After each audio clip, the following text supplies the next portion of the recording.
presented by Chandan Aryan Movies.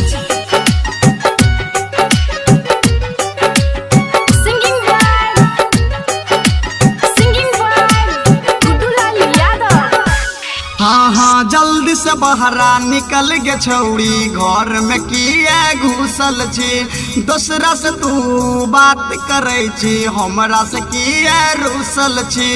जल्दी से बहरा निकल गे छौड़ी, घर में किए घुसल छी।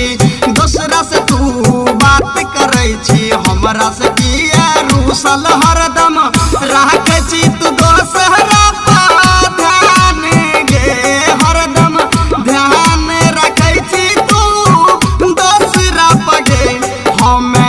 फसरी लगैबो तोरा ओसरा पर के, हमें जहाने गमैबो तोरा ओसरा पर।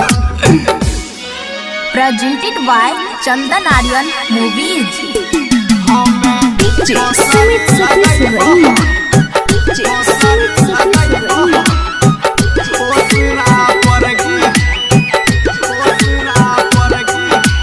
प्यार तू हमरा से कलही, दूसरा से किए बतियावे छी।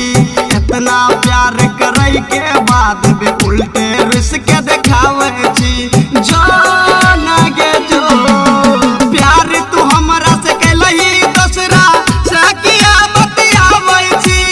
इतना प्यार करे के बाद भी उल्टे रिश्क देखावे छी। अब मर जबौ फेंक दी है कचरा पर गे महर जबौ फेंक दी है कचरा पर गे। हमें महरबौ ने सुन गए छौरी दोसरा पर गे। हमें फसरी लगैबौ तोरा ओसरा पर। Presented by Chandan Aryan Movies.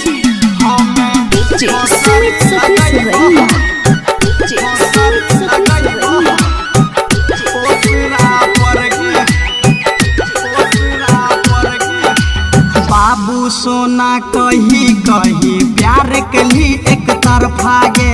बीच रहिया में धोखा देक काम के लिए तू बड़का गे। किए धोखा दिलही गे बाबू सोना कही कही प्यार के लिए एक तरफा गे।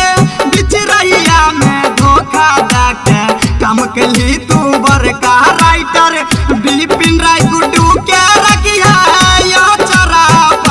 नीरज चंदन जाय किशोर के रखिया चरा पर। हमें फसरी लगैबो जान ओसरा पर गे।